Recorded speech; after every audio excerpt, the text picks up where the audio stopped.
Welcome to the Stache Club Wrestling Podcast presented by FanDuel. Folks, we are coming off the Royal Rumble. We are coming off of a great Royal Rumble stream. We have some news about that, little housekeeping to do. And then we're also coming out a very solid Raw. We have a lot to talk about. We are already in some WrestleMania implications territory.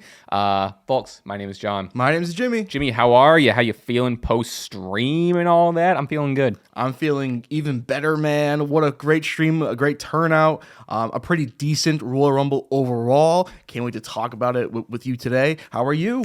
I'm good. I feel ready to chat. I feel ready to pod. I want to give a thank you to everyone that tuned in for the stream, whether you just stopped by for a little high or you stopped by for the whole thing. It was a very successful stream and a great stream. And we do have news where that SCW title was on the line twice. Now, I have some good news for you at home. You did win the SCW Predictions Championship once during that night, and I think the chat had it for. And here's the thing: if you weren't in the chat, you didn't win it. Yes, it's only if you were in the chat. Even if you stop by for a minute, then you are technically within the lineage of the SCW Predictions Championship. You are an SCW champion. However, the chat won the Women's Rumble with Liv Morgan coming out and taking the dub. What was she, 14, I think? Yes. Something like that. Yeah, great memory. Thank you. And then...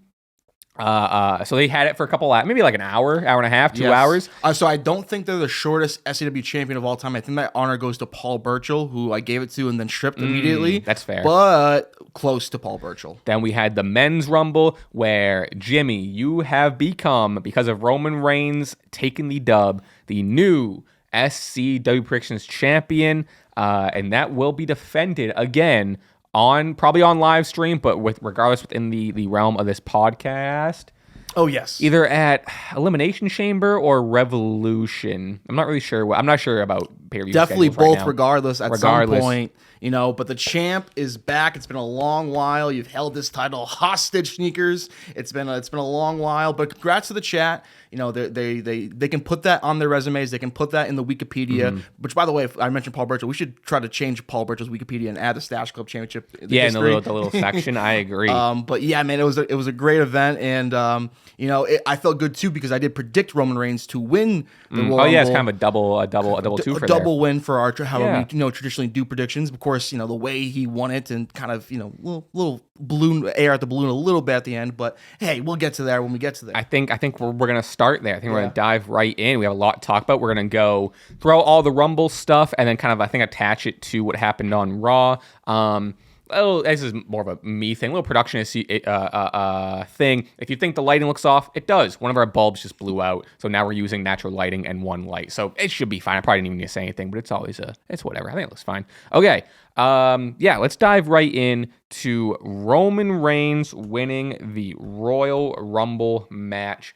I think we can just start with Roman and him winning and how we feel about that, and then I want to kind of get to what happened on Raw with Roman, and then circle back to other happenings in the Rumble, because there's a lot of stuff that happened within this Rumble that's besides Roman winning the whole thing. But Roman Reigns, your 2026 Royal Rumble winner, and if you were on stream with us, you probably saw maybe, I don't want to speak for you, but maybe a little disappointment, at least on my end of the couch. But how do you feel about Roman winning? So I predicted it, and even when I predicted him winning, I was like pretty okay with it.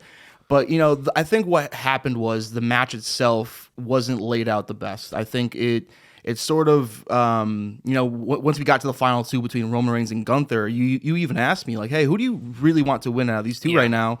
And I was more so just kind of like Gunther, which then brings me to like, why was Gunther even in that match? But that's another discussion for later. But Roman Reigns, in the moment of winning, I was kind of underwhelmed, and I think it was really because how they did it. He came out pretty late at 26.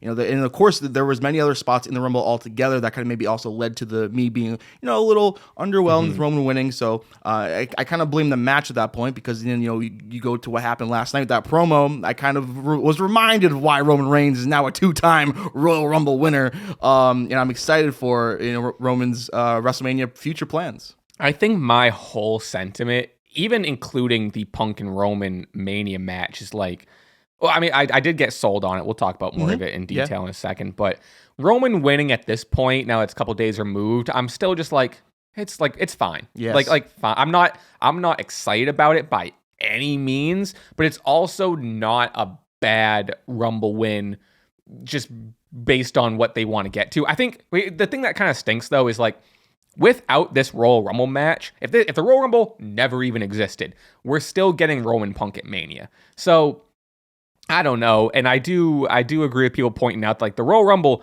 is mainly won by like a top 3 star, right? It's very rarely that it's like, you know, these days it's like, oh, it's a, and I want to preface, I'm not just disappointed because like it's not my pick or it's not, you know, I've been kind of the one waving the Sami Zayn flag. That's not the reason I'm disappointed it's Roman. Yeah, I just think it's, I don't want to use the term lazy too much, but it's obvious, and I know I always say obvious doesn't mean bad, and this isn't bad. It's just boring. I think I was safe. So juiced. It's very, very safe. That's a great word for it. Yeah, it's just, it's whatever. Like I said, I think it seems just like he won, and now it's like, and this is kind of out of kayfabe stuff, I guess, a way to think of it. But it's just like, well, the Rumble didn't mean anything that much because we're gonna get this anyway. He's Roman Reigns. It's, you know, I don't know. I see a lot of people have a problem with like, you know, he declared basically via email, and the guy wins the whole thing, coming in at 26, and it's fine. I like where we're heading. Or even add him burying creative in interviews right before the Rumble, which I thought was funny. A very genuinely, I kind of love that because him like it's bad, but like him going like, yeah, like they've been lacking creative for like 2 years. What are we doing? And then the next night he wins the Rumble and gets a title. So he's like, we're back to business. There we go. But now they're, you know, I think Punk referenced it in the promo last night. So I think, you know, it adds, you know, some juice of like, you know, real life, you know, Roman Reigns' thoughts on the product. And now he's back and kind of he's here to take over. Not here to take part, here to take over. And yeah, I think it really plays to the I think poor booking of the Rumble itself. If Roman Reigns came out earlier and really earned that win, I think we would have a big different kind of discussion, at least in the moment. But yeah, and I think too there's something to be said about, you know, I never want to see anyone sit there and say John and Jimmy faked their reactions because Roman Reigns won the Rumble and me and you were just kind of like, I was trying to be kind of happy about it, but also just kind of like my true feelings of like, you know. I think I also had like 5 or 6 beers at that point, so I was like, this is my genuine reaction. I was like, I'm not bullshitting for nothing. This is my, yeah. And even like you mentioned earlier with like Gunther being the other possibility, obviously at number, the runner up. I don't think I would have loved that pick. I think on paper it would have made more sense. Like he is coming off retiring Cena. He just retired AJ Styles that night. I didn't even think he was going to be in the Rumble after that match, and he enters at 30. Probably shouldn't have, in my opinion, but he was a runner-up, which is something, I guess. But yeah, and then just like then gets tossed out by Roman, which isn't like he's not buried, but it is also just like it seemed not all for nothing, but kind of like a waste of like Gunther then coming in at 30, and like I get it, he was still selling, he was still limping, like he did just have a match with AJ Styles, and Roman was a lot fresher, but it seemed like a almost manufactured threat that was never gonna actually be a threat for Roman, and like I don't know. We can transition right into the promo and kind of the setup of what this is leading to, where we did get Roman Reigns and CM Punk to close out the show, and you know Roman kind of puffing out his chest, and this did kind of end up being from start to finish a real just like burial of one Drew McIntyre, huh? Yeah. Like what? Mm-hmm. Like for me watching a TV show and it being entertaining, I thought it was hilarious. But it's not good that now I'm also like, yeah, fuck that loser WWE champion. Yeah, that's an easy dub. You know what I mean? On the other side of it, though, I do love wrestlers talking about their match win-loss history and also storyline history with the guy that's, of course, unfortunately not in the ring. But I've been kicking his ass for 2 years. And then even asking the crowd, and the crowd's like, no, we don't want to see Drew for his own, which I think is a real telltale sign of, people are really calling the Drew Cody storyline that's been seemingly never ending and a bit boring. I think that is parts because of Drew and Cody. I think they both need to kind of own the fact that I think in my opinion, especially they don't have great chemistry. They don't have the greatest chemistry, and I think right now Drew's to me is not the most exciting champion in my personal opinion. And that's why I think the crowd is so receptive of like, Oh, I want to see Punk and Roman, which like Something new. well, I mean, is it though? Because we got a triple threat match last year, and they both main evented in the same match, and I won. So that's kind of my one issue with Punk versus Roman. To be honest with you, is that promo last night smacked. It was God mode. I was on the edge of my seat, and I love it. At the same time, though, when that bell rings, there's really no doubt in my mind that the OTC Tribal Chief Roman Reigns is gonna like dog walk CM Punk, in my opinion. I don't think he's gonna dog walk him. No, not actually in the match, but like I think there's no doubt in my mind that Roman Reigns will beat CM Punk. I don't know. Because I think CM Punk. So during this promo, I was kind of like, not they have to have a face and a heel, but I was curious who's going to take more of the heel side. You would think the crowd would want to see, I think you'll face Roman Reigns.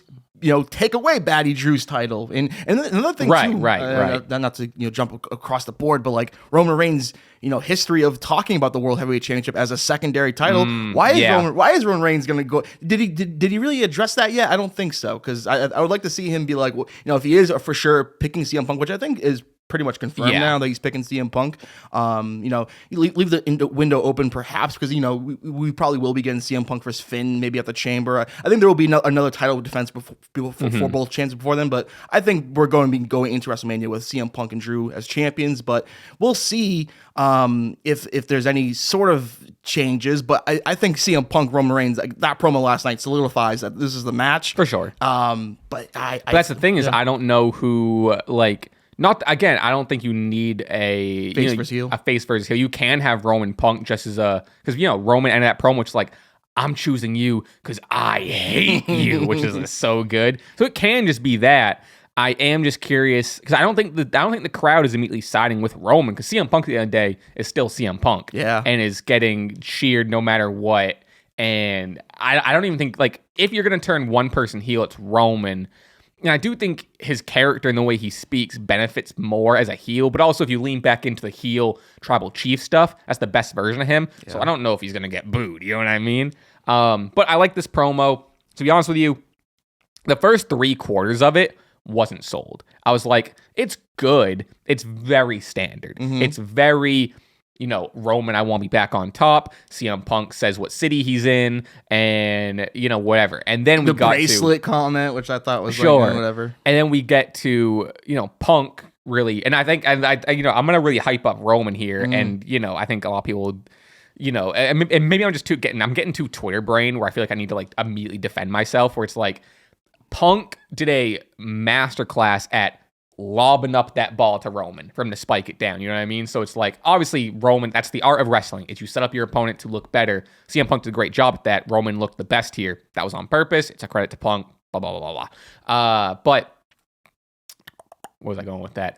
So CM Punk kind of started being like, I love they both kind of had like the, I brought you in. And it's like, no, sure, you brought us. Because he was like, I brought the Shield in. And he's like, okay. Well, you left for 10 years. I had to hold it down. Like, the fact that Punk called Roman a visitor is like so ironic to me, And he's like, oh, who do you think they talked to when they went to let you back in? Which is also funny because that's not what it is. There's no shot, but like, so funny. I kind of believe him a little bit. That's the thing too. I believe him too. Because Punk was a cancer in both companies at one point, and you probably should ask your reigning defending. Let him in. Let him in. He's not going to do nothing. But like, and that's the thing why I'm so excited for this. I kind of criticized Roman versus Punk, in my previous statements, is there's a lot of opportunities for these promos to blur some lines, and there's some comfortability because these guys are zeros at the end of the day, and even that was referenced. Such a good line. Like, everyone thinks we're gonna be some zebras or some shit, or I think he said some stupid shit or whatever. But these two guys are master classes on the mic at both of these points of their careers, and they can definitely talk everyone into the building for their matchup. And like I said, blur some lines, get personal, say some digs that might have some truth in it. I'm definitely even forecasting some things that might not be approved from each side. I don't know. I'm speculating. Maybe I'm a mark, but that's the fun of it, man. We're in Mania season. Yeah, we're in freaking Mania season, baby. I loved. Like I said, the first bit of it seemed pretty regular, and then we got to that final Roman rebuttal where you could almost physically see him progress and tap back into that prime Tribal Chief thing, where he kind of he cut off the half smile and everywhere. Now he's like, oh, this is serious, and then you could just that Tribal Chief came back, and the facial expression and his veneers are popping on screen. And he's like, who do you think brought you back? And just, I don't know. I really loved it. And Punk is so quick too, just like right back at him. And then I even loved too, to start the promo, he acknowledged Finn Balor before he Roman said anything right. What the fuck? I feel like Roman said Finn Balor's name wrong too, which even added a whole another level. Yeah. He's like Balor, like I don't know, the way he said it was really funny, and it's like, what are we doing here, right? What was Roman's last line he delivered? Do you remember what like the final mic drop was? Punk will acknowledge him at WrestleMania. That's what it was. Yes. He's like, I guess classic. You will acknowledge me. Yeah, I'd love, because you kind of mentioned why he's going off after the World Heavyweight Championship over the WWE. My take is, one, he's never touched that title, and I think as the tribal chief, he's at the end of the day, if he's face, he's still greedy and he still wants a title. But I think more so what was delivered in that promo is that he hates CM Punk, and he's less so choosing the title, he's choosing CM Punk. And he gets a world title out of it if he wins. So I think more so he just wants to kill CM Punk and then kill two birds with one stone, and he becomes world champion again. That's kind of my take. And if that's the story we're going with, I'm kind of all in. Leave the Vision at home. Leave Paul Heyman at home. Even what about the line of you going on your best friend's podcast almost so good only hurt me, which is some truth to that, so man. Good. That really turned the internet audience that CM Punk has with the grip of his hand against babyface Roman Reigns for 6 years until Roman Reigns learned how to be cool. I think what they need to do, and CM Punk will be happy about this, put this on night one. Put this on night one main event. See you there. We'd like to take a break in the episode to tell you about our sponsor today, FanDuel. The wild card round is here, and FanDuel is turning on playoff mode. All customers get a profit boost pack every NFL playoff game day. Each game day during the wild card round, you'll find a pack loaded with multiple profit boots waiting for you in the app. Pick the matchups you believe in. Jimmy, what do you believe in? What do you got? I am most excited for the Super Bowl Seahawks, Patriots. Who you got? I don't know. Maybe Sam I Am. Maybe Drake. Drake may. It's up in the air. Take your shot on an upset or build a parlay that fits the moment. Then apply your profit boosts and go after even bigger payouts while the playoffs get rolling. So visit FanDuel, an official sportsbook partner of the NFL, and grab your profit boost pack every NFL playoff game day. Must be 21 plus and present in select states. For Kansas, in affiliation with Kansas Star Casino, or 18 plus and present in DC, Kentucky, or Wyoming. Opt-in required. Bonus issued as non-withdrawable profit boost tokens. Restrictions apply, including any token expiration and max wager amount. See terms at sportsbook.fanduel.com. Gambling problem? Call 1-800-GAMBLER or visit fanduel.com/RG. Call 1-888-789-7777 or visit ccpg.org/chat in Connecticut or visit mdgamblinghelp.org in Maryland. Hope is here. Visit gamblinghelplinema.org or call 800-327-5050 for 24/7 support in Massachusetts, or call 1-877-8-HOPE-NY or text HOPE-NY in New York. Thank you to FanDuel for sponsoring today's episode. Now back to the show, because Punk's come out and tripled down on his, which a lot of people agree. It's a 50-50 thing. We don't have to get too into it, but the take of that night one is just as much of a main event as night two. I know. I mean, that's why. Do you want to think that? No, I mean, yeah, we're kind of on the same page with regards to that. That's kind of, we don't know the matches yet, but I think this would probably end up being night two. Just because Roman Reigns, but it will. I think it will. Yeah. But if night one is just as much of a main event, sure. Yeah. I think he should campaign for night one. Who, Roman or Punk? Punk. Okay. Yeah, Punk. I don't know. I just kind of assume you saw that quote, but he doubled down recently, like a couple of days ago. About the night one. About the night one is an actual. Let me just find the thing. And I know this is a hot button issue. We have a very split community on it. Like I said, I'm not trying to point. I'm just kind of half teasing. I don't really feel as strong. I do know where I stand on it. I do. There's only one show that ends the weekend, but exactly. Let's see. I thought I had the quote. I might not be able to find it. All right, we'll move on while I try to find it. Thought I could have. Damn, night one. This is bad podcasting on my end. Night one. Here we go. Okay. It was a GQ quote. This came out yesterday. GQ Sports. CM Punk says he doesn't differentiate a night one WrestleMania main event from night two. Quote, honestly, I don't differentiate between the two nights. I think that's just a way for people who are sad about their own lives try to diminish something. I mean, Rock did a night one. Rock didn't main event. Stone Cold Steve Austin did a night one. He didn't main event that WrestleMania either. Who am I to say it's not a main event? That's just silly semantics to try and hate on somebody that you don't like for whatever reason. Here's my pushback on that. I love Stone Cold and The Rock. Stone Cold did not main event that WrestleMania with Kevin Owens.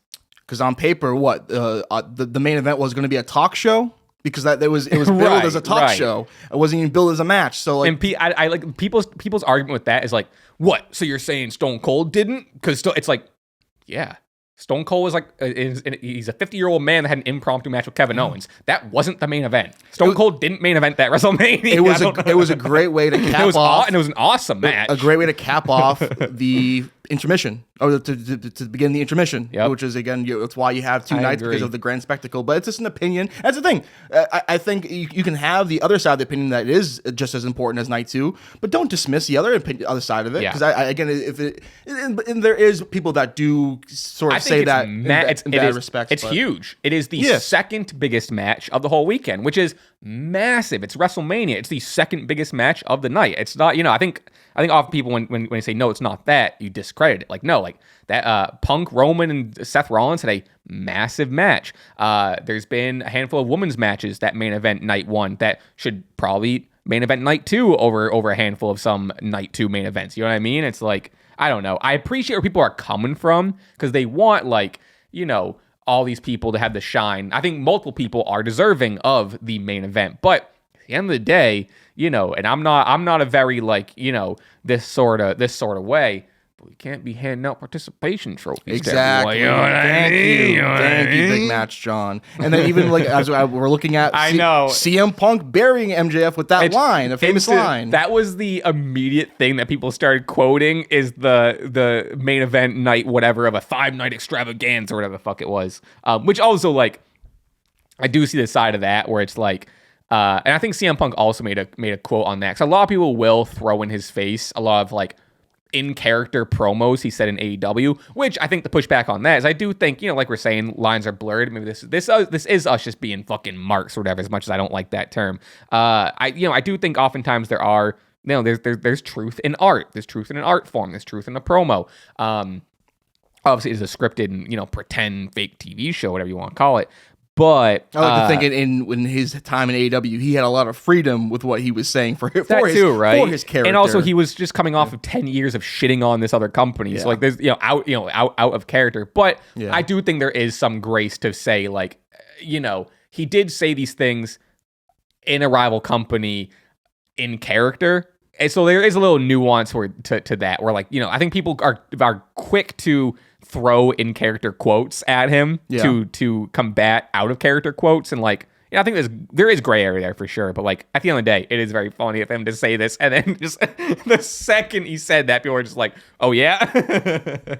But again, I hope that all came off as lighthearted, because I think I used to have a way more just like, no, it's night one. I mean, I definitely still have my opinion, but, like, it's all like, I'm lighthearted, I'm teasing. I can respect the other side of it 100%. And also just have my opinion. I've even seen, like, I've definitely appreciated the other side a lot more than I used to. You know what I mean? Like, I see both sides of it, but I'm on one side of the fence. But all right, let's go to.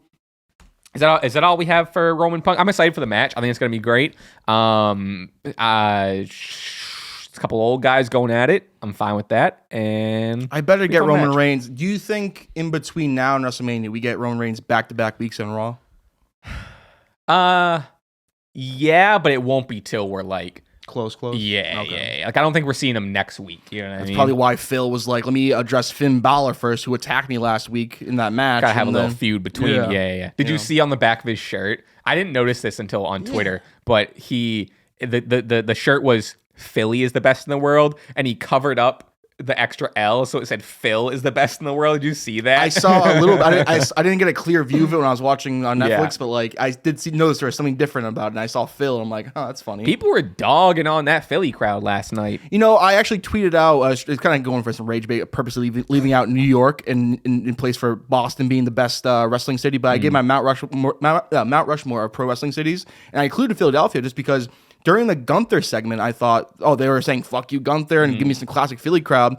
The rest of the show, though, they definitely were quiet at a lot of points. They started cheering for the Eagles during the women's match, and then they were quiet at some point. So they're definitely not their usual respectable Philly, not respectable, but passionate, loud Philly crowd. Other than that Gunther moment, I think I'm learning I don't pay attention to unless the crowd is doing something like obvious or they're like exceptionally loud. Maybe I just don't have the TV up loud enough. But I feel like I don't have too much takeaways from the crowd. I was surprised about the some of the commentary about the lack of reactions from the Saudi Arabia crowd for the Royal Rumble, just because again we were on stream and we don't have the TV too loud. Right? Yeah. I thought they went nuts for Powerhouse Hobbs, now known as Royce Keys, but apparently they were very quiet. I don't know. I thought they were. It's interesting. I'll say. Well, that. I saw like an argument that was like the Saudi Arabia crowd doesn't know AEW, and that's why like.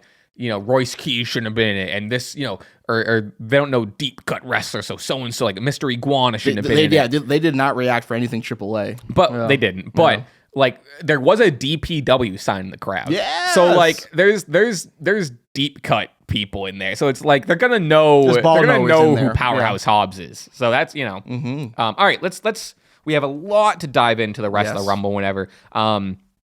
So to move away from the Roman Reigns stuff of it, we are going to the start of the Rumble.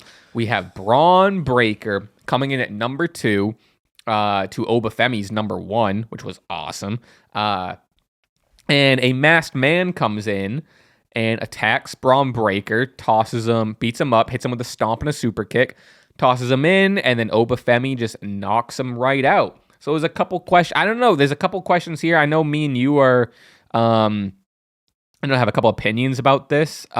We also, to kind of, bleed into Raw, we started off Raw, which I loved, about Bron Breakker tearing shit apart, tearing the announce table. Is Corey Graves and Michael Cole not saying anything, him just going like, you want some of this? Or like, what, you know what I mean? Like, huh? And then, so yes, and then, we got some more stuff that we can talk about with that. But yeah, in general, about the Rumble and the Masked Man, like, I don't know what we're doing, man. I've said my piece on a couple of different places or whatever, but I like what we got on Raw. Yes. And just because I think people will, and I'm trying to come off of defending myself, but things can be bad, and then the follow-up can be good. I still think the Bron Breakker Masked Man stuff to start the Rumble is terrible. I hate it. I think it's bad and lazy booking. However, and I'm going to call it a recovery, but if you don't think it's bad, it's not a recovery. The follow-up is good. Yeah. So it's like, I think there can be good setup, and then just because I didn't like the setup doesn't mean I'm going to hate the rest of the story. I'm interested where we're going. However, for the sake of the Rumble, still didn't love this. I don't know where you're at on it still. As we know, Bron Breakker's my favorite wrestler, so I was very devastated, and the Massacre My Boy clip is very funny. Oh, thank you. They massacred my boy, John, and I feel kind of the same way where I'm kind of tired of the masked man gimmick. I mean, God, what are we doing? But I will say, I think from top to bottom yesterday, Monday Night Raw was really a well-produced show. We only got 3 matches, but those 3 matches were pretty decent. Yeah. But then the other stuff that was really good was the opening, Bron Breakker. That's exactly how the show should have started, and I can't believe people say he can't cut a promo. Like, he has such a believable, like, when he's losing it and when he's angry, and he's been angry for a long freaking time, because that's the storyline they've been doing is Adam Pearce just keeps freaking screwing him. I will say this, though, as much as I'm tired of the Masked Man stuff. Well, real quick about the promo. Sorry not to cut you off, but it's what's missing in wrestling. Not everyone needs to be this, like, and this is going to sound like a dig at CM Punk. Just the first example I can think of. CM Punk is a masterclass on the mic, but he's very intense, but he's very meticulous, and he uses some 3-syllable words, and 3 syllables isn't that crazy, you know what I mean? But there's different sections, not different sections. There's different versions of a good promo, right? Not every promo has to be like a guy just talking and like meticulously connecting these pieces and forming this, web of whatever. A good promo is also a guy pissed off, screaming his head off into a mic that is just as intense, if not more intense. It's believable because he's getting red in the face. And even when his voice breaks, you're still scared of him. 100%. I think it's great. And then I think I said that, and it's like, people still think he can't cut a promo, and someone was like, oh yeah? Well, wait until the bell rings. It's like if we're now discrediting Braun Breaker for you don't like wrestling if you think Braun Breaker isn't a fun promo at the very least, and that he's not at least solid in the ring. If you know what I mean, you don't have to like him, but it's like at the end of the day, there is some stuff in wrestling that's objective. And he like if you think it's crazy to me if you think he can't go in the ring or you think he's not bringing intensity. You don't have to like him, but like you can't it's what we talked about this a little bit off pod, but it's like no one can have a conversation anymore. Like if someone doesn't like someone, it's like no, fuck that guy, they're terrible. You can not like someone and you can still be like, sure, outside of like kayfabe talk and like, yeah, if we're actually talking about it, sure, he's a great wrestler. I wasn't a Damian Priest fan for a while, but I was like, well, yeah, he's still like he's still a good pro wrestler. It's either best or dog shit. Yeah, and it's like, and I don't think there's too many people that have this theory and rhetoric around Braun Breaker, but I am seeing it a little bit, and it's like it's jarring. It comes out when people don't have excuses, so they need to just be like. I think I saw one that was like, name your top 5 Braun Breaker Raw matches. And one, the reason they said Raw is because they excluded all NXT. And then 2, it's like, well, that's the thing. I mean, his match with Penta was really fucking good. He's had some good ones with Jey Uso. He's had some good ones with Jey Uso. For God's sakes. I think he had one with Punk. I would say Punk was solid. I thought he had one with Seth, but I don't think he had one with Seth. Bronson Reed had the Seth match. Anyway. He had a good match with Seth on NXT. Yeah, okay, for the world heavyweight title, for God's sakes. But anyway, so yeah, to your point, I cut you off. I forget where you were going with that. But I think a big question here, if you want to jump right to this, is do you have theories, no pun intended, about who the masked man might be? Well, that's like one credit I'll give this right now is like I think like I made a poll yesterday, and the poll is quarter. I believe it. No one really knows. I have my theories. And of course, the clip of us, the Luke how they massacred my boy clip. I go, it's theory. And I think you said, it's Finn. And I'm like, no, I think I said Seth too. Yeah, no, it's Seth. And like, it's instantly there was 3 people. Yep. It is kind of funny, but again, I am kind of tired of this masked man stuff. But I will give them credit where it's like sure. I really don't know who it is. Given I am wishing that we were doing something else with my boy because I agree. I think this was really his Rumble to win, and I'm still standing on that business. That being said, though, the one thing that can really save me with this masked man bullshit, whatever, and again, we are kind of bury my boy until again, hopefully, because again, people are always like, well, you don't understand wrestling, Jimmy, because this is actually good for Braun Breaker. Well, guess what, man? I'm also an LA Knight fan, and I've seen this story before where the guy gets buried, and the guy then you start giving him some, but then lo and behold, it's 5 years and LA Knight ain't a world champion. So Braun Breaker's a different animal, of course, and much younger, but I digress. Braun Breaker and Seth Rollins at Mania would make this okay for me. And what I'm kind of feeling is, and Paul Heyman, of course, is just stinky all the time, but he stinks to me. I'm thinking like when the initial breakup, and this is maybe big brain, and maybe it's something that's probably not going to happen from my perspective. Braun Breaker acted on his own right when he turned on Seth Rollins and speared him. I'm starting to see some of this discussion and speared him to smithereens.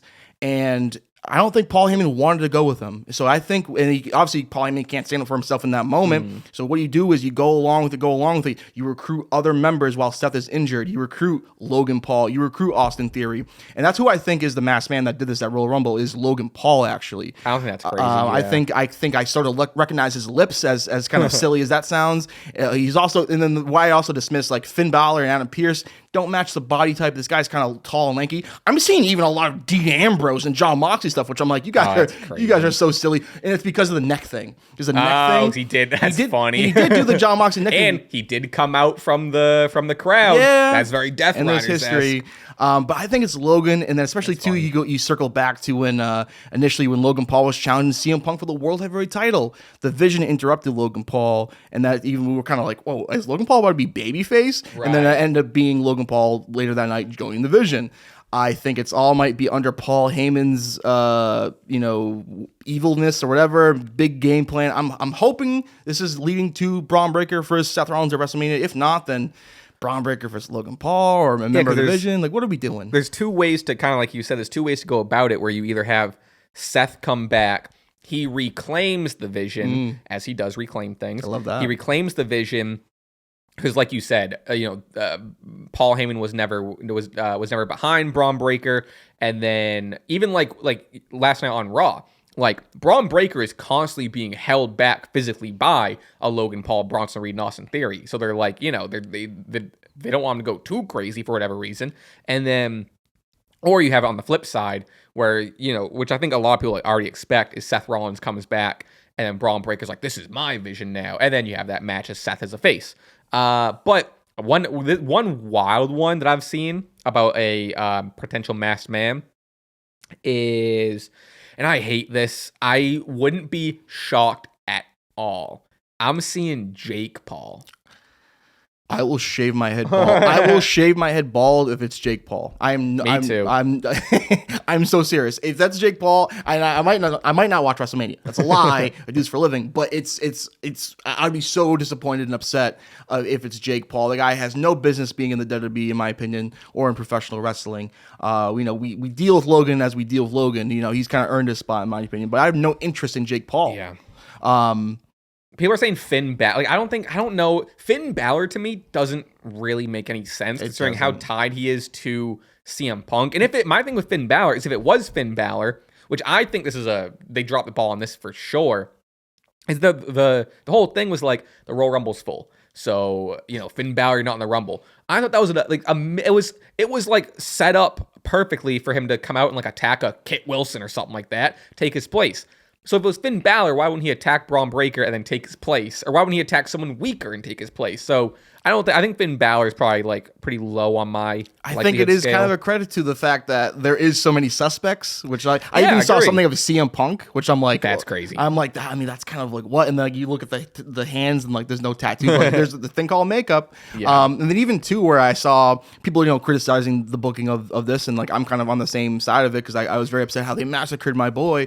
But the phrasing of like, Braun Breaker's, not getting any help from the Vision. Like he hasn't been elevated by the Vision at all. Like talking about like, the actual like, non-kayfabe of it all. Like he hasn't been elevated by the Vision.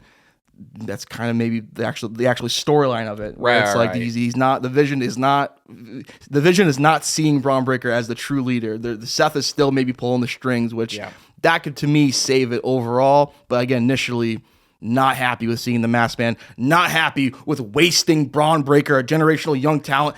In a Royal Rumble match, he's the first one eliminated. To me, don't tell me that doesn't suck, and you can do something else. And like, I don't know if it was a thing of like, how they leaked the Braun Breaker #1 thing the night before at SmackDown, they put him at 2, and then they put him at 2. And I do love Paul Heyman's like, it's worse than 2, it's worse than 1, and all that stuff. And like, but why did that get leaked? Why did him being #2 get leaked? I don't know. It was a weird thing, but it was memorable, but disappointing to me as a Braun Breaker fan. One thing that I think is probably not disappointing to you, within all this Vision stuff, we got LA Knight back in the loop, huh? He came out with a chair, attacked the Vision. He even saved, who did he save at the end of the night? Or he saved someone. Did he save Penta? He came out of he cost Bronson Reed the match against Penta. He got counted out. So that's 2 Vision segments. LA Knight is back in the loop of. He has a really cool new T-shirt that says "Unchosen," which like just really stamp it on his forehead, I guess. I know it's really kind of like a pick me thing, and like really maybe dive into like the WWE unreal of it with like I guess the clip of him like being buried by Triple H and like Unchosen. It's really kind of he's trying to kind of force like a Daniel Bryan movement now seemingly, and like maybe it'll work. I do love LA Knight, and I do think it's been ridiculous the way he's been booked, and if that's like now they're making a storyline seemingly with that T-shirt. My thing with LA Knight, and I'm also as an LA Knight fan, just a little disappointed with him coming back in the Rumble, not doing too great in the Rumble. He had some good moments, whatever. Got a half elimination with him, Cody and Brock, whatever. But I'll say this though, and like he definitely got some momentum on Raw. Big time pops, and definitely thwarting the Vision. He's kind of LA Knight to me is kind of like empty calories a little bit right now. With like he's getting these big moments. It's nice and delicious, but like at the grand scheme of things, it's not good for you. It's not really leading to you in the right path. It seems like it's a similar spot that he's been in with the Vision before. He's like he's a top player guy to be in here, but he's ultimately not going to like get the title from it, or he's not gonna get a, you know what I mean? He'll get a nice Mania mid-card win against Bronson Reed, maybe. And I'll have to like that, which like I'm sure he'll be fine. Like there has to be that the guys. It is an honor being at WrestleMania, getting a big match against Bronson Reed, who I like too a lot. So, but it's for him to be gone for 2 months for this, like, sure. Let's talk about some more people that were in the Rumble. We kind of mentioned it a little bit before. We have Femi coming in at 1, which honestly, sure, Braun Breaker at 1 is great, but and sure, maybe things got shuffled around, like whatever. Femi at 1, I think is perfect and should have been the plan the whole time. at 1 is awesome. I love a lot of people criticize, and I am one to criticize the Munchkins necklace. No, not at all. I was one to criticize like the announcing people ahead of time, and I ultimately don't like that. However, I did appreciate for Femi with all the vignettes and like Femi coming soon. Like that's so classic, like SmackDown to me. And we get his debut in the Royal Rumble. He's running shit. He's knocking out Rusev's bum ass. He's knocking out Matt Cardona's bum ass. Rey Mysterio's bum ass. Well, he tries best. But yeah, he eliminates the first 5 guys, and I'm sitting there with you, like, do all 29 men one after the other, and like, would that be so bad? I don't know, man, but I'm obsessed with this guy. And then, which I thought this was crazy, for better or worse. I mainly think it's funny, but also like, it's an interesting. I talk about this all the time. Like, it's an interesting thing to walk, where it's like watching wrestling as like a purely like this is so funny, this is crazy. But also like the insider wannabe podcaster guy, not wannabe podcaster guy, but whatever, is like, oh well, him squashing the War Raiders doesn't do anything for the War Raiders. I want to stop. I get it. I want to have comments about every single person, but objectively, Femi squashing the War Raiders is kind of hilarious, and I love it. And again, the podcaster of me wants to be also like, what's this mean for Eric and Ivar? Like, that's beside the point. It's not everyone can be pushed to the moon. I do think they were unfortunately what's the word I'm looking for? Enhancement talent, or no, sacrifice, yeah. for like the greater good yeah. of an Femi. But Femi coming out and just, there wasn't even a match, just laying waste to the War Raiders. And the way it was done, I was so confused. Where like, we're back and we see the War Raiders. Now even in my head went, look at these guys, haven't seen them in a bit. And then out of nowhere, this giant superhero of a man, which then I'm like, in my head, I'm like, is this a 2-on-1 handicap match scheduled? It wasn't. No, it was Femi is coming out and laying waste to 2 guys that are former tag team champions. And War Raiders are a big deal. They are a big deal. And he made him look like not a big deal. In a very easy fashion, which I thought was brilliant. And then I love it, dude. I think it's spotlight. So funny. It's good. Yeah. And like, better those 2 guys than, I feel bad for him, but better those 2 guys than, what they sometimes usually do, and it sometimes works too, but like, the 2 local indie jobbers, and they have a proper match. Like, there's a ways to do it, but you put 2 kind of more legit guys, and it's even more impressive. And to me, Femi, WrestleMania plans, Brock Lesnar looking like. That's my opinion. Right. Well, I think that's a good segue, a perfect segue, actually, to Brock Lesnar's involvement in the Royal Rumble. Brock comes out. He gets some eliminations, I think, and then ultimately he eliminates Femi, which already I think people have a problem with, and I have a problem with as well. And then, which I was up getting another beer during this, and I heard you hollering from the other room, where Brock Lesnar then gets eliminated by Cody Rhodes and LA Knight during Jey Uso's entrance, which I thought was I still stand by the fact, I think Jey Uso's entrance was a perfect time to get up and get a beer, just by the assumption of what it was going to be. And so there's a couple things here with Brock, is like, one, I don't think him eliminating Oba was the move.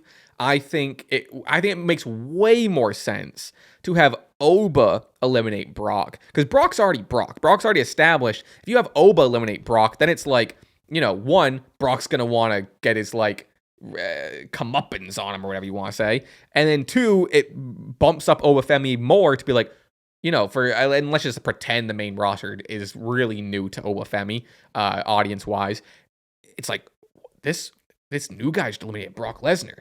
Oh my God. And then there's your match, which again, I hope Femi ends up beating Brock Lesnar. So like, if that's the result, then like, I get it. Yeah. But I don't know. I'm kind of disagreeing a little bit. Yeah. I think it's just because if the plan is, and that's a big if, Sure. if the plan is Oba versus Brock at Mania, Oba, that's his crowning moment. It's a lot of Brock losing up until he's then, going to conquer the Conqueror, who, it has a lot of momentum. He beat John Cena. He won War Games. You want to keep him strong. So, Oba already got his licks in. He eliminated the first 5 guys, had the most eliminations in the Rumble. I think it was good for Brock to eliminate Oba to set up that match, because now Oba, I hope, will then come out next week and be like, yeah, I've been crushing these bums on Raw, but Where's Brock? Where's Brock? And then you set up the Mania match, and then Oba gets his lick at WrestleMania, big crowning moment. And then thing too, what I got dragged, I went semi-viral on Twitter for my Jey Uso defense take, whatever. And a lot of people are upset with like, Brock Lesnar got eliminated during Jey Uso's entrance, losing their freaking mind about it.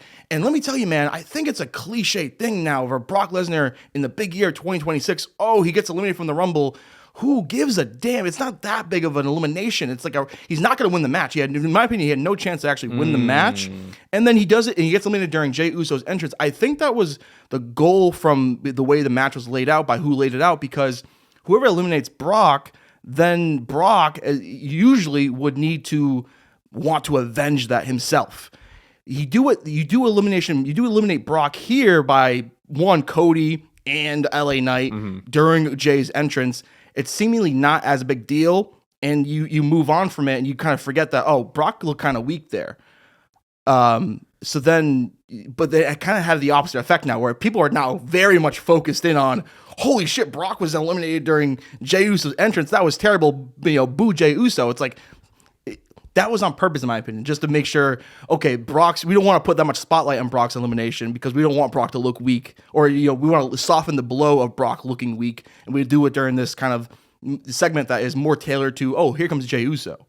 You see, my opinion of it doesn't really have anything to do with Jey Uso. It's like, it's my thought about it is less about, I think it does add on to it that he was eliminated during a silly entrance, but I think more so is like, I think in kayfabe, if Brock Lesnar's in the match, he is a threat to win. You know what I mean? Outside of it, I don't think Brock is going to win in the big 2026. However, he's still in the company in 2026. So he's still, I do think he's always going to be a threat, and I do think he's still like, again, this is all like in like kayfabe wise and him being a threat, he is still the biggest threat and the biggest monster. So I do think like.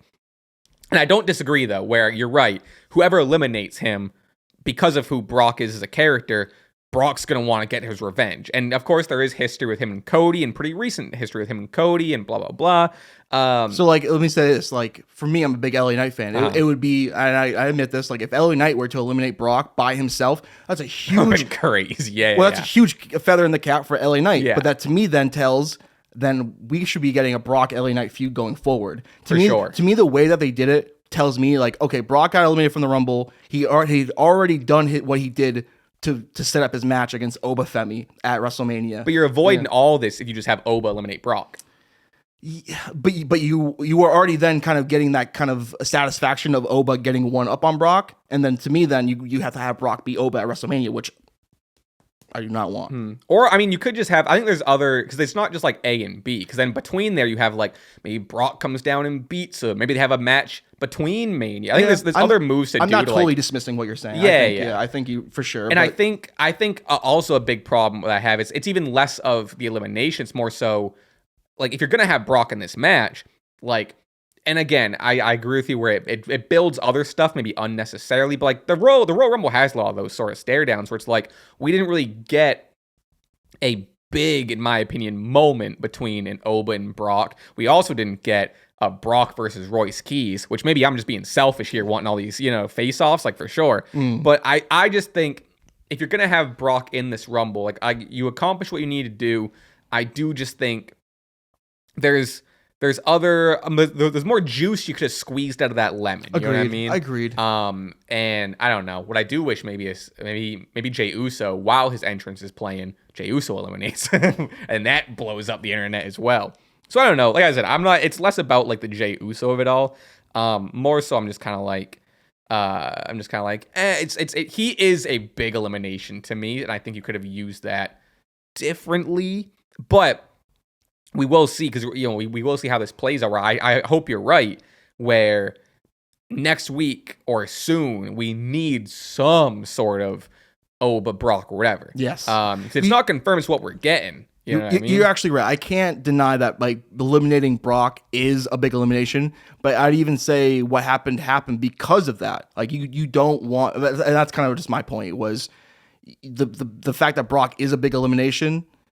And that goes to your point too of like Oba should have maybe done it, but like there is some Booking the Rumble's hard. Psychology there is, and like your video of trying to put all 30 guys in. I know, I forgot Randy Orton. It's crazy. All right, another person in the Rumble we just mentioned, Royce Keys. Welcome to the show. Cool. I think he looked great.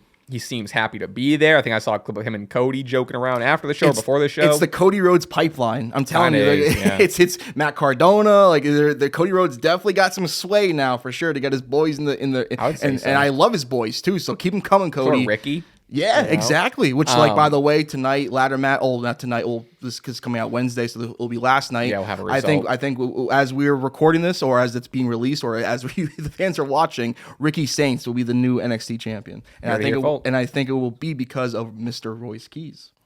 See, I get you don't want him in NXT. The main roster. Yeah. I know NXT desperately needs him. Sure. Like the main roster needs some meat. However, I think he is just I'm so over this starting out in NXT, where to me, and this isn't really what it is, but like it's almost an insult to me, where, and I think it's done on purpose, where people coming from outside companies, they don't get brought up to the main roster directly anymore, for the most part. Now it's almost as if WWE's saying like, oh, come on in, like welcome to the big show. But you guys don't know how to wrestle here. You got to learn our way. You have to learn our way. So it's true. Blake Monroe was a world champion before that. Ricky Saints held like the TNT championship or whatever. Who else came in? I will say, I guess Penta and Ray did leapfrog, which I appreciate, which I got a lot to say about Ray Phoenix. Yeah. Bit elder, though. Bit elder. Sure. Like, other companies. But like, it's Ethan Page. Ethan Page is a big one, where it's like, I get it, but I think it's can we give some merit to like these people establish themselves and are good wrestlers, that like a Ricky Saints could have went directly to the main roster. Mariah May probably should have went to the main roster. Jordan Grace should not have been in NXT. Jordan Grace should have went right to the main roster. I agree, but you do need people on that TV show on Tuesday night. You do. Build it up. Yeah. Build it up. Have Sol Ruka run that. That's exactly where Sol Ruka... You want her to win the Rumble, though. Why not? But no, for sure. I even think you need people on NXT, though. I don't even think like Javon Evans. Yeah. As much as I love him, and I think he should be on the main roster. But if this is the problem you're running into, that you're saying of like, people aren't running NXT, or people need to like, they need some heavy hitters, keep Javon in NXT, have him win the NXT title. That's true. Why'd you call him up so soon? He's also 20 years old. That's what I mean. He was the Iron Man in the Rumble, though, so that's good to see. And another good thing I love to see, too, though, and people are kind of hating on this, which is like, people hate everything, the Powerhouse Hobbs nod at the Rumble, which was really cool to see. And then, of course, it went to translate to Royce Keys, and then of course Michael Cole just basically admitted he's an AEW fan because he's I'm very familiar with Powerhouse Hobbs and Royce Keys' work, which that means you watch AEW, Michael Cole. But yeah, I hear what you're saying. Maybe Royce Keys. Hey, tell you what, like if Cody. Well, I mean, maybe we'll get to it. I don't know if we want to move on to the next thing, but like Royce Keys on SmackDown, maybe feuding with Cody Rhodes. How do you feel about that instead of going to NXT? Maybe after he wraps things up with Drew. I guess I'm curious if Royce debuts as a face or a heel. I think he should be a heel, man. Yeah, probably should be a heel. He's a monster. but I mean, of course, you could do face and then heel. But like, I think him and Cody working together just makes a lot of sense. Already a lot of chemistry and history, and of course, that is probably Cody's boy. Yeah. Puts him over huge. See, that seems too much like of a leap to me. Okay, like he debuts and then he's right in the. I say like. I say bring him to the main roster and start building him up. I think you can absolutely get to, Cody Powerhouse, Royce Keys. Or how about when you've been kind of a big supporter of the Cody Rhodes heel turn. What about a faction? What about a faction of all his AEW boys? Kind of into that. I'm into that. Call it. You can have Not Oba. I'm sorry. Royce. Ricky, Ethan. There's definitely Matt Cardona, which Jay Cargill. You're talking about the greatest faction in history right now, and with like kind of like heel roots of like we're anti WWE. We came from this place. You guys showed no respect to the fact that we came from this. We're fantasy booking tremendously right now, but I'm excited. I like that. I think Royce Keys had a great showing. Me too. I did think it was a little funny. And I know people. I know Royce Keys. It's like I like Royce Keys as a name. I know it's also sentimental to him. Like great. But it's very funny to show like Powerhouse Hobbs on the screen and have like the brick behind it and then break that down and show his new name where it's like, it is just like Powerhouse Hobbs is a great name. Royce Keys is still cool, but like, hey, we knew that name and that name is cool. And to break that down, I think it was very funny. It is weird though, of like, does that confirm they could have used Powerhouse Hobbs and they're choosing? Oh, that is a fumble. Like regardless of like, I do like the name Royce Keys. I think it's fine. I think it sounds like this sounds like a disc, like an auto generated like 2K rookie class player. But like I think that's kind of where we are in wrestling with wrestling names. Like it's just regular names. If you can keep Powerhouse Hobbs, you keep Powerhouse Hobbs. Yeah, that's crazy. Okay, let's go to because we spent we're at like an hour. We talked about Gunther at 30. Mm-hmm. We're gonna skip over El Grande stuff for now. Okay. There's obviously stuff happening there, but like ultimately there's so much other stuff to get to. Who gives a shit? Crowd didn't care about it. Yeah. All right. Jesus, wow, this is gonna be a long pod. Liv Morgan. Oh, damn it. I know we're right here. I know. Wow. I'm marking down a timestamp. Okay. Liv Morgan wins the Women's Royal Rumble, and honestly, I think I have a lot less to say about the Women's Rumble because I ultimately thought the Women's Rumble was great. And there's just less to, not that every single conversation needs to be just criticism, but like I thought the Women's Rumble cleared the Men's Rumble. People are saying that the Men's Rumble, people are like, there's no way. Open your eyes. It's not true. I don't know. You hate women. Liv eliminates Raquel Rodriguez. We got a lot of story there about. Like Judgment Day turmoil and we had great showings from Lash Legend. I think Sol Ruka was the MVP. We got a Tiffany Stratton return. We got a Brie Bella return, who's gonna tag with Nikki Bella, which I think is honestly perfect for those two. We got some Cooper Dean chants on Raw, or whatever his name is. What's his name? Cooper DeJean. Cooper DeJean. Yeah. But to the Liv Morgan of it all. Liv Morgan is your Royal Rumble winner. How do we feel? I personally like it. I personally like it too. Well deserved. She and Natty are the only people that have been in all the Rumbles, and I think she is just. Oh, that's a cool stat. Very cool stat. Another cool stat, which like I was taking notes for this, and I went to WWE.com and I was kind of reading what they said. Apparently, credit to anyone that just pays attention and just remembers things. But Liv Morgan was the runner-up the last 2 years, so like this is kind of comes full circle for her, and I thought it was a great performance. She. Her eliminating Raquel when she did what I thought was perfectly timed. Yep. And it makes sense.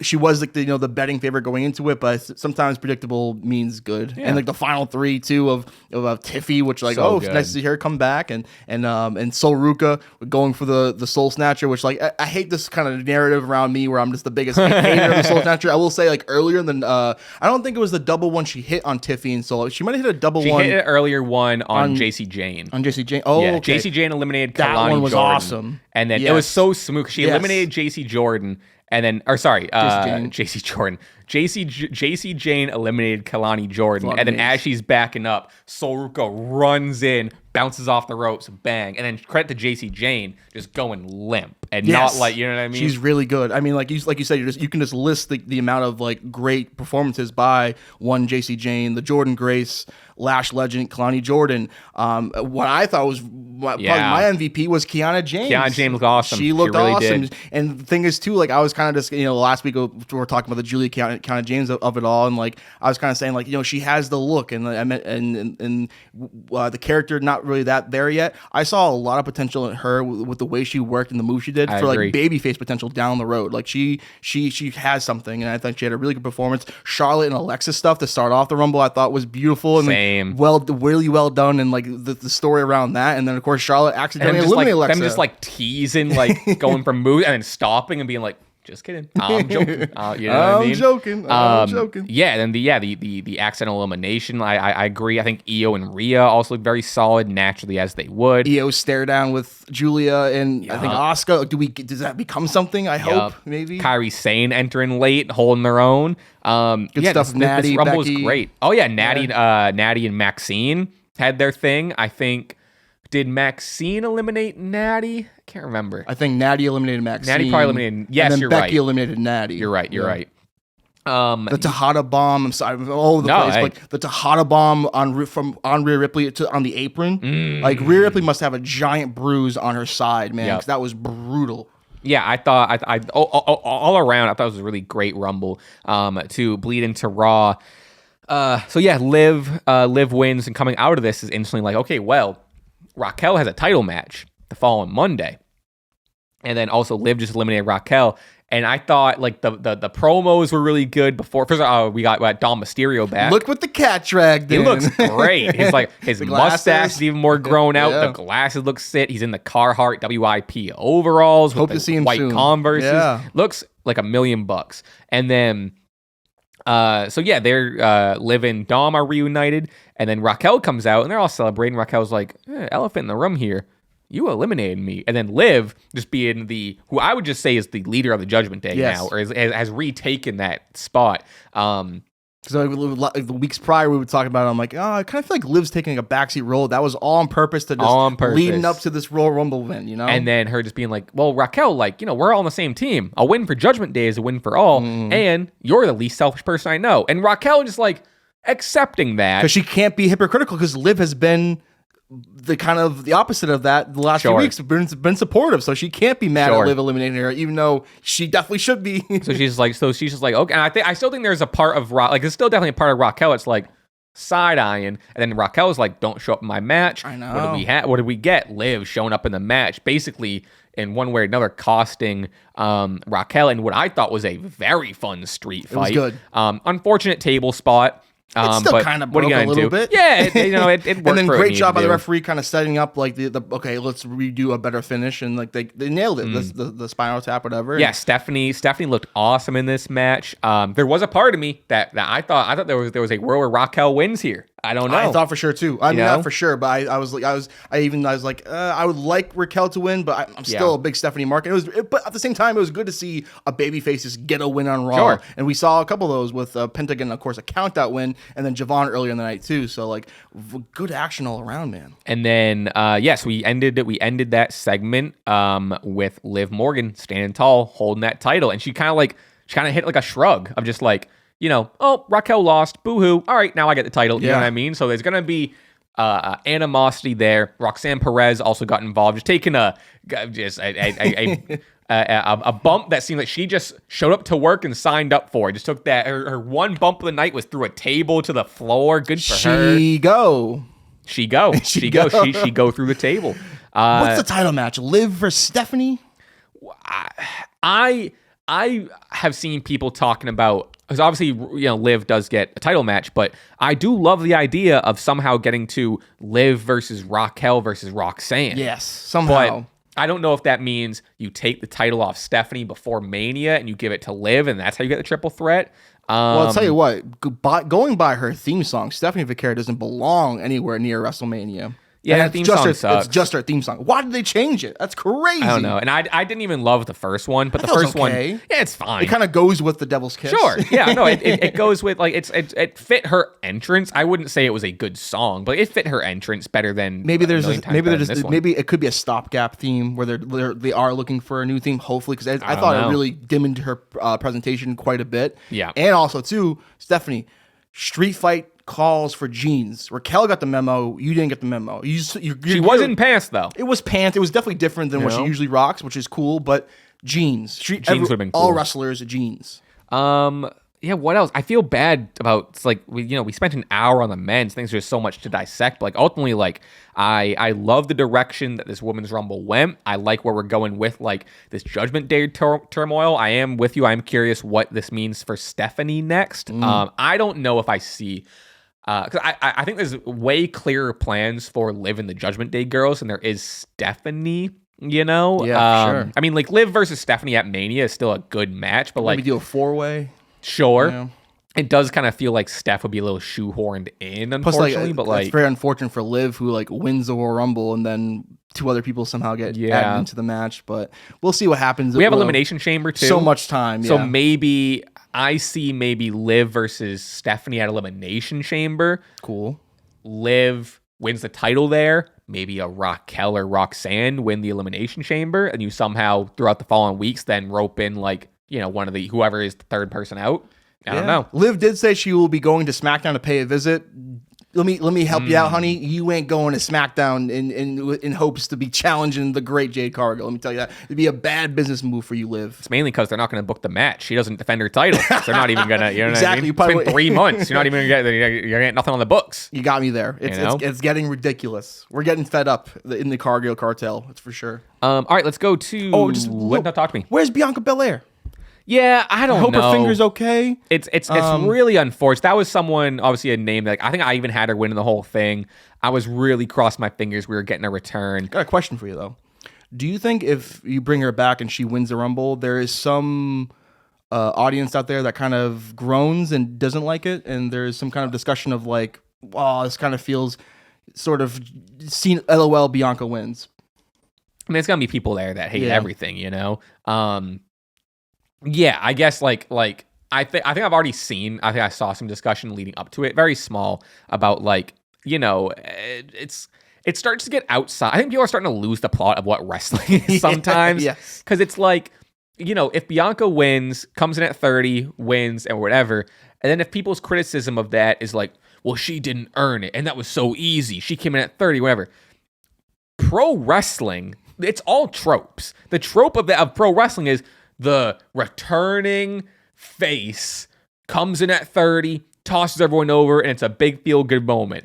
It's just as simple as that. And I'm not trying to make excuses for like, don't think about it too deep. That's not what I'm trying to say. But it is just like, not everything needs to be like, so dissected and like, I don't know. But I do think there would be a eye roll from some people unnecessarily, in my opinion, about like oh, here comes Bianca. Because you remember like years ago, like Becky Lynch came back and I think challenged Bianca, and like they had like an impromptu match at like SummerSlam, I think it was. Okay. And then Becky like beat her in like 2 seconds. Yeah, and won the title back. Yeah. So like, wow, I forgot about that. Along the lines of that, where it's like, I don't think we're at this level of fatigue yet, or just like I don't think it would be as bad booking as that. You know what I mean? Where it's like shoehorned in Bianca, or like it's a big return. She's a massive star. I think the 97%, 99% would have loved it. But I don't know if the crowd would have reacted, because I think that for overall, like, that crowd was like definitely rooting for Liv. Sure. I do want to shout out too the gear makers for the women's attires. Like all of them just look like super main character Power Rangers, and kudos to whomever had a dealing in that. It sucks that they have to, that they have to wear, those suits. I think I heard like Liv in like an Unreal episode was like, after the Saudi matches and she peels off the suit and it's just like sweat and whatever. I can't imagine it's too comfortable wrestling. No. However, making the best of it is, stylizing it cool. Rhea's looked killer. I think the fit of the night was Sol Ruka. Looks like she just came off a shift at Zoomies. I thought it's great. Hers was almost the most casual, but yet I think, again, I agree with you. I think it was the best. Yeah. Okay, let's go to getting this far in the episode and just mentioning that AJ Styles has retired from pro wrestling, seemingly, or at least the WWE. So we got Gunther. The match was fun. I don't think it was like an all-timer, unfortunately. But we have Gunther beating AJ Styles. AJ Styles retires, and he's just I forget. Did he pass out or tap? I forget what happened. Passed out. He did pass out. Yep. And then he leaves the ring, comes back in the ring. He does take off his gloves, but he puts them back on. Doesn't leave the boots or anything. I think a lot of people were then speculating, like, is he gonna be in the Rumble and da-da-da. And then last night on Raw, which like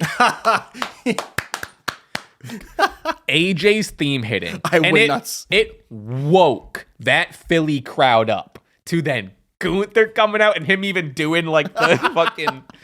I love it, dude. Best. What a monster. What a evil maniacal guy. And then Dragon Lee, AJ's new buddy, comes out to avenge him, and then just gets. Well, Dragon Lee put up a fight. He did. And then it just ended with like, I think people are calling it accidental Renaissance painting of Dragon Lee just dead through the choke. I call it ruthless depression. Ruthless depression. AJ Styles, I'll see you on Wednesday nights, my friend. He kept the gloves on. He didn't take the boots off. It's in Saudi Arabia. The guy can still go, and he should go, whether it be Wednesday nights, Thursday nights, other nights. He can't be done wrestling. I really hope not. That's just me being. And if he actually is done, then I apologize. Great, I guess. Congratulations. And we're top 10 wrestler of all time. I am fully, call it delusion, call it coping with his retirement. I'm fully convinced. And sure, him going to TNA is great. And can he do both? Sure. Mm-hmm. Him going to TNA and getting the title, it's very like, full circle moment. I think it's a beautiful thing to give to the company that made you a star, right? However, on the other side of the pond is AEW with a Will Ospreay, a Kenny Omega, a Hangman, a Swerve, tons of other names. You got MJF. That you can have one. Rocky Romero. Sure. I think it's, I don't know. Like I said, I'm pretty convinced we're seeing him in AEW. I think really so am. too. I'm pretty convinced. I'm licking my lips. It just felt so like. And I get it. AJ Styles is a pretty humble guy. I think there was a comment also just like sometimes guy just wants to put in his 2 weeks at work. But this is AJ Styles. One, it was so sudden. And two, just the ending where it's like there was no one from the back came out. There was no like friends of his that came out. Right. It was just him. And it seems so, and I wouldn't put it past WWE's booking in 2026 to have this as the actual AJ Styles retirement plan. But to me, it just seems so lackluster for AJ Styles. And then really getting down the, I don't know, call it conspiracy, call it whatever, where like Peter Rosenberg is on the post show talking down AJ. I didn't read the quote or anything, but I watched the video. He was basically just insinuating like, yeah, I spoke to AJ Styles and he wouldn't go back on his word about his career ending, which I'm like, oh, and people are kind of phrasing it like, here he is like burying AJ in case he does go someplace else, which I'm like, oh, maybe like even if that wasn't Peter's, maybe that was something Peter was told to say. Maybe right. You never really know. I think Triple H might have made a comment or something like, I don't know what. Oh, because I was doing notes for today's show. I went to WWE.com and I thought, interesting enough, like the way they described what happened post match, they said AJ Styles opted out to put his gloves back on and salute the Saudi crowd, which like the phrasing opted in to me says like, I think that might have been like, that was his decision to not leave the gloves and leave the boots then, because when you retire as a wrestler, it's a tradition to leave the boots in the ring, and then even if you have a gimmick, leave the gimmick in the ring, as like it was seen John Cena did at the Saturday Night's Main Event. So, and he didn't do that. Yeah. AJ Styles will be wrestling after this match. I think so. And the match honestly was okay too, by the way. It wasn't. I had fun. I had fun, but like to me, AJ Styles' last match needs to be the best. It needs to be in London at All In against Will Ospreay. Sure, then that would be the best. But yeah, and this is getting real, just like whatever about it. But like I even now like to imagine that like the plan was for like AJ to take off everything, and then like once you're out there and it's live TV. You know what I mean? You can do whatever you want. Yes. So he maybe it was unplanned of him to put those gloves back on. You know, I don't know. We're gonna see what happens. I'm really, really curious what happens with AJ. And again, by all means, a lot of this talk I do think comes from, wanting more AJ. You know what I mean? Yeah. So like ultimately our sentiment is, regardless of what happens, like, hell of a career, even if it does stop here. I do think a little unceremonious of a final match and a final moment, but that's how he wants to go out truly. By all means, congratulations, AJ. It's been an honor to watch AJ Styles. See you on Wednesday. He kept the gloves on, man. Yeah. And if anything, I might follow in John Cena's footsteps and just become an AJ Styles Instagram fan page. Cena has posted AJ Styles. Yeah, he's posted a couple times. Yeah, 6. Oh, I didn't know it was that many. 6 times, 6 different days. AJ Styles post. Okay, to wrap up the Royal Rumble and then I guess Raw, we have Drew McIntyre defeating Sami Zayn in what's kind of been, I'd say, a controversial match, and also a match that I think, because of everything else that happened, like in the Rumble, whatever, has kind of, hasn't been too much discussion about it, I think. Drew McIntyre defeats Sami Zayn to retain the WWE Championship. And then I think the biggest thing here was the Sami Zayn of it all, right? Like, it's a good win for Drew. But we do have a friend on the Patreon that I did not plug at the beginning of the show, patreon.com/Stache Club Wrestling for bonus pod episodes, which I did that earlier. I know, I was going to interrupt you, but I didn't want to interrupt you. People know. People know. It's good stuff. And then, but yeah, we have a friend over there on the Patreon that really, really, really hates Sami Zayn, so they're probably jumping for joy. And there's a bit of that in some circles, you know. Some people Sure. really have some Sami Zayn fatigue, but at the same time, he's one of the greatest wrestlers to do it. So good, and I don't know. I don't know what we're doing with Sami. While I didn't think he was gonna win against Drew. Like, we did see Gunther compete earlier, and Gunther come out at 30. So, like, immediately it's a plausible thing for hypothetically Sami Zayn to have entered the Rumble. Granted, he did lose his match, but I don't know. And I do think, sure, hindsight 2020, I do think maybe he is a little, I don't know if I want to use the term delusional again, but for me to think that Sami Zayn could have came in at 30 and won, it would have been more interesting than Roman. I'll tell you that much. I don't know. I'm curious where we're at with Sami. I wouldn't call this a squash match, but like Drew definitely won this pretty handedly. Yeah. So I don't know. I don't know what we're doing with Sami. The dream, and maybe this is what they're doing. Maybe they're beating us down more to build us up. I think the dream is over, at least temporarily, at bare minimum for WrestleMania 42. Sami Zayn. We still have the Elimination Chamber. You know, I'm really curious. We have qualifying matches that are starting either next week on Raw or this Friday. I kind of forget. Oh, cool. Can't wait for that. So there'll be elimination matches. I'm sure Sami Zayn will be in one of them.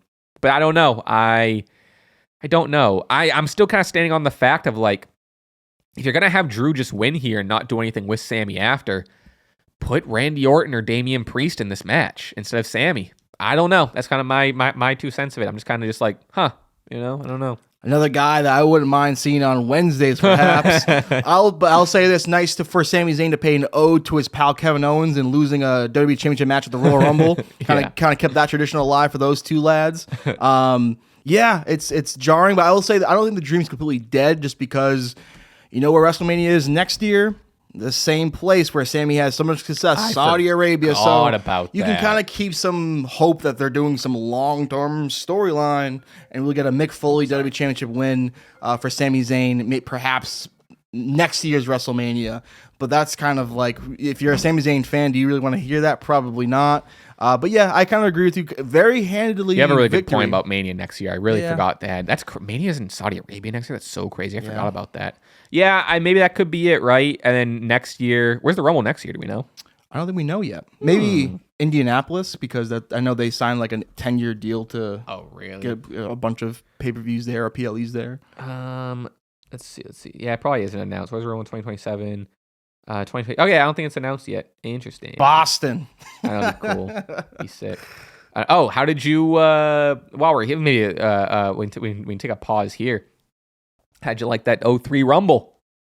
That 03 Rumble. So let me ask you. You a big Bill DeMott guy?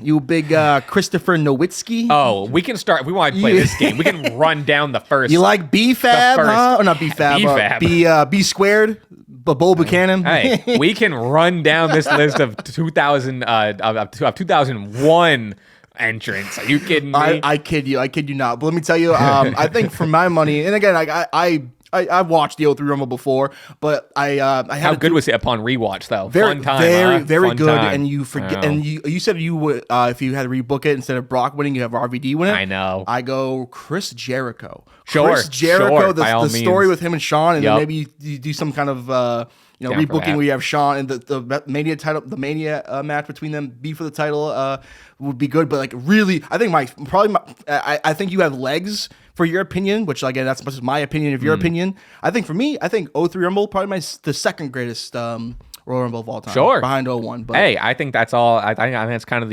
at least the thesis of that is like, hey, we gotta look at the 03 Rumble a little more. Do you see my tweet? I tweeted out. That's why I brought it up. It kind of banged a little bit. You're the man. I tweeted. I tweeted. Yeah, you're talking about the one where you took like the picture of the thing. Like, let's see how this works out. I said I took a picture. I didn't see a follow up. I took a picture of Yeah, of my TV. Okay, yeah, I saw said, that one. let's see what this John Moonsault guy's That's what I'm talking saying. about. And it kind of banged a little bit. That's why I brought it up. Hell yeah. But yeah, I'd love to hear it. Okay, to wrap up here, we did already talk about Stephanie retaining over Raquel, but big piece of news before we get to our wrestler match of the week. And, scheduling wise, we do want to add in more AEW to this show, but this comes out on a Wednesday now, and then Dynamite's that same night. So it's a long week. It's wrestling happening every damn day, it seems like. But biggest news, and you have a lot of content on your own channel that probably I am definitely trying to. It doesn't views wise, it doesn't do well, but like my thought process, I want to make content around AEW because I like AEW. I want to make stuff that I like, and so I'm trying to make a Yays and Booze episode for every Dynamite, and then hopefully, through, you can only find the audience if you do it. So through doing it, hopefully, and the views for those episodes have increased, whatever. But if I can start getting that to like where like a Raw is, but big news. Tommaso Ciampa not only debuts in AEW to confront Mark Briscoe last week on Dynamite, but then the following Saturday, he defeats Mark Briscoe to win the TNT Championship. The Psycho Killer is here. Just a totally different guy. I'm fired up. This is great. I don't know how you feel about it. This is great for me. I love this. Love Ciampa. I was shocked to see, man. I mean, like I feel like he was just on SmackDown being misused with a stupid "I'm not a jackass" T-shirt with the same tag team he's been in since like 2017, and the night and day difference between a guy that definitely looks, I mean, already a TNT champion. Awesome. That's something they rarely do with a guy just coming in, and I think it was the right thing to do just because like this guy is money. Psycho Killer. The presentation was fantastic. I only caught highlights of the match between Briscoe and Ciampa, admittedly, but it looked like it freaking banged. Those guys can go, and I'm really excited for Ciampa and AEW, man. Yeah, I think the sky's the limit, and like as someone who like. I like their work and appreciate their work, Gargano and Ciampa in NXT Black and Gold.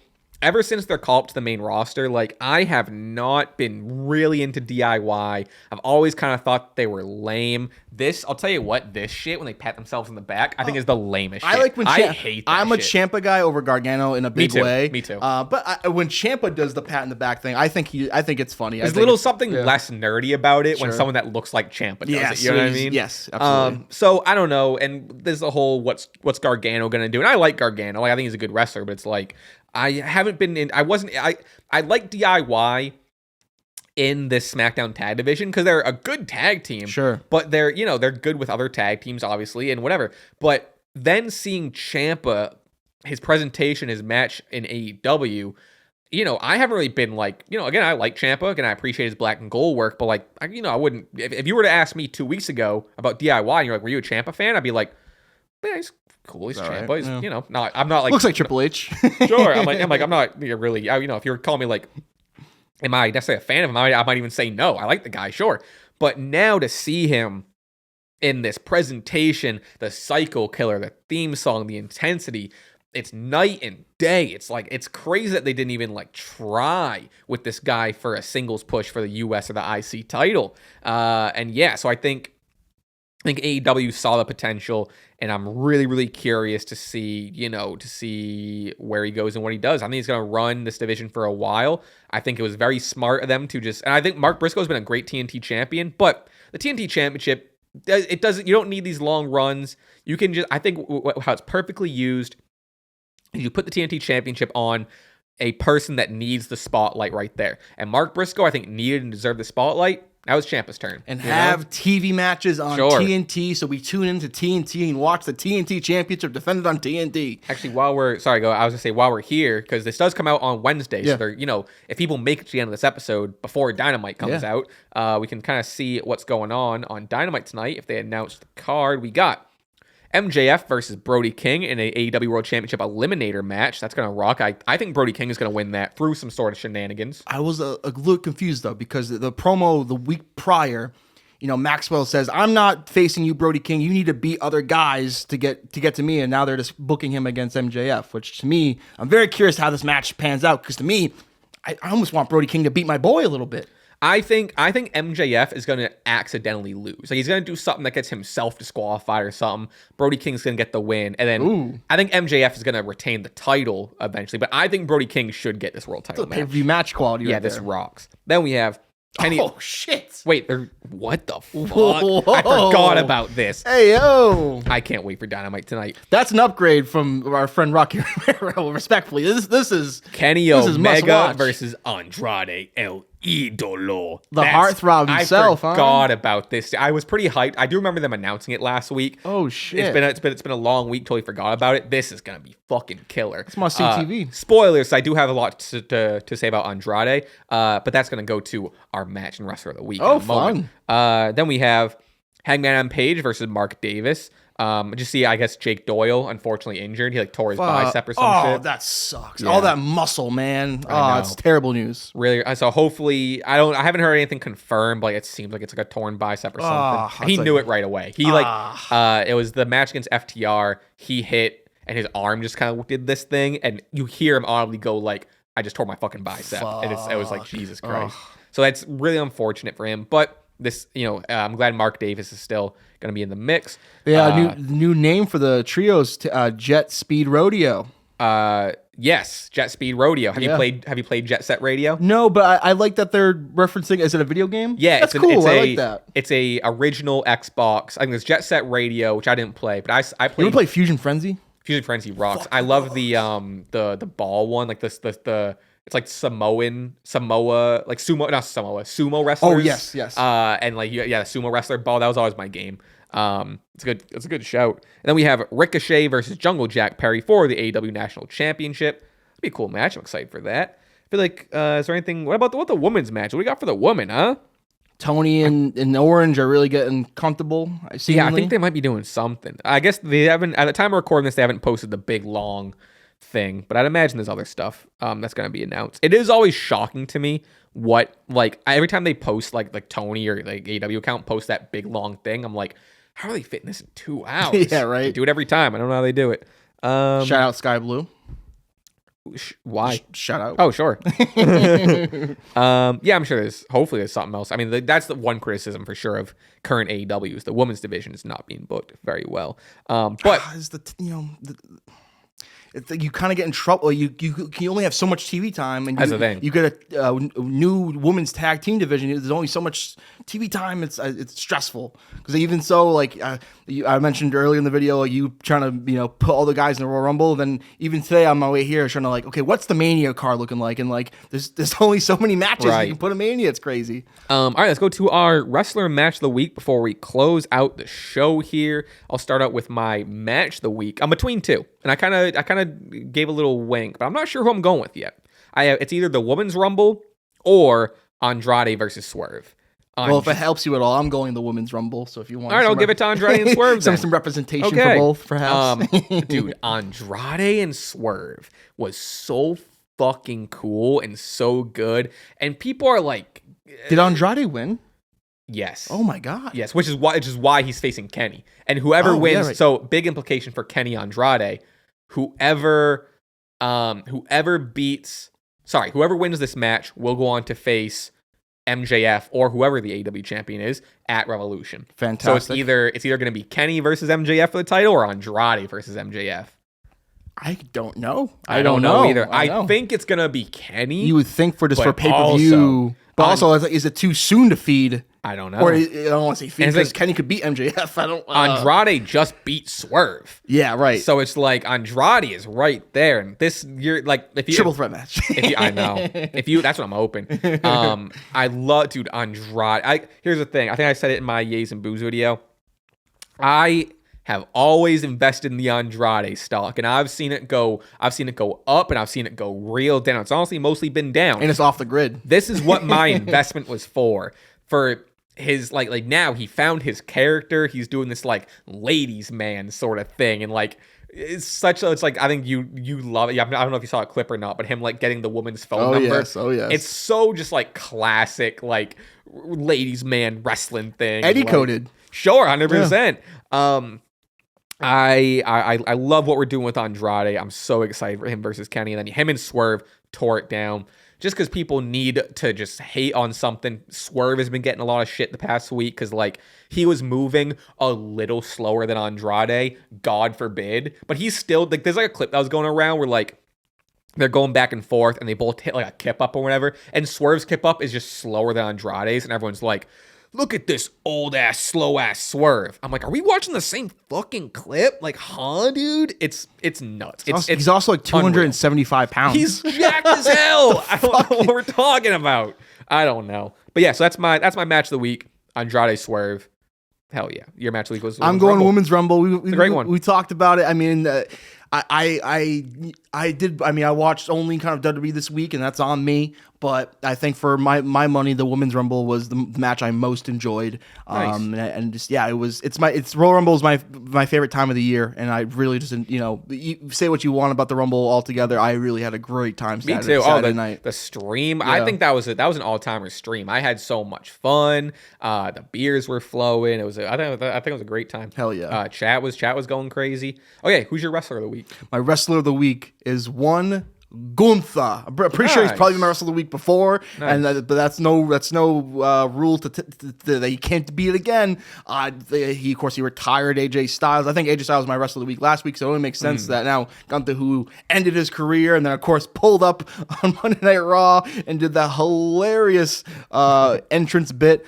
He's just, and then of course killed Dragon Lee, which wow. R.I.P. We'll see what's up with it. My thing is I don't know what this guy's doing at Mania. I really don't. And even the cliche of like, usually the runner-up at the Royal Rumble somehow ends up with the title shot anyway. Does he go somehow to SmackDown and challenge? There is an elimination chamber coming up. You know what I mean? And I guess the brand split is fake anyway, so he could just jump over there and challenge for that. Well, a lot of people are, which I don't like this. A lot of people are looking at Ray, and that's the retirement match. It's Ray or it could be Ray or Orton at Mania. I'm not ready. I don't know. I don't know. It's juicy, but also like I don't want those guys to go yet. And like, or put them against Juvon, retirement match. So it's like at the age of 20, I'm gonna. It kind of rocks. At the age of 20, if I beat you, I retire to these old guys. Hey, youngin, you have to retire. Oh my goodness. I mean, there's also the Judas of it, so maybe him. But like, oh yeah, that might be it. Jericho Gunther. Granted, we didn't see him in the Rumble, but I don't know. My wrestler of the week, I got a Royal Rumble winner, Liv Morgan. I think, which is always kind of why I feel good about maybe not giving the one match both accolades. But yeah, we talked ad nauseum about Liv. I don't have to go over it again. But yeah, Liv, her character work between Raw, the emotion in the Rumble, and like everything, I think it's just like she's on fire right now as she usually is. Ha ha ha ha ha. I love her. That's pretty good. It's so good. So to close the show before we head over to patreon.com/Stache Club Wrestling. Pretty crazy. So when John Cena retired, right? Mm-hmm. I don't know if it was both our matches of the week, but at bare minimum, our wrestlers of the week was John Cena. Yeah. Pretty crazy. And I think also maybe tells a story about the lacklusterness of, AJ Styles is retired. He isn't our wrestler of the week. I gave it to him last week. So, He wasn't retired last week. You know what I mean? But he was going into retirement. But so. You know me. I think he's going to be on Wednesdays, man. That's what I'm saying. I think we're getting to probably the best professional wrestling matches of all time if we get those matchups that we talked about. One can only hope, right? And if I get crucified for hoping, then you crucify me. By all means. Yeah. All right, folks. That's where we're going to end things. Head over to patreon.com/Stache Club Wrestling, where we're answering a bunch of your questions. We're going for another hour or so chit-chatting about all kinds of things. A lot of stuff happened. We got like Oscar nominations, Grammys happened the other night. That Bieber performance was killer. Are you kidding me? Hell yeah. Like I said, we have a ton of your questions to go over. So folks, head over there, patreon.com/Stache Club Wrestling. Thank you for joining. Thank you for watching. Please, you mentioned this idea. We'll probably do this on other videos, but leave some suggestions on what you want to see on the video. What kind of ideas you want us to rank some things? What sort of quizzes do you want to see? Some other stuff. Let us know what you want to see. Tell a friend about the pod. We appreciate you endlessly for watching this week. And with that said, Jimmy, I'll see you over on the Patreon. I'll see you all week on the show. Appreciate the support, everyone. We'll see you next week. Peace. Stay curious. Went from Staring Skippy, and then I was a Teddy's guy for a while. Okay. Do you know what PewDiePie is? Okay, just like an upper echelon YouTuber guy, right? Yeah. Do you know Rhett and Link are? You know who Rhett and Link are? Good Mythical Morning? Really? Did you ever feel embarrassed to be a wrestling fan? If so, when did you stop giving a fuck? LOL. Good question. Really good question, Caitlin. Oh, Luther Vandross won. Oh my God.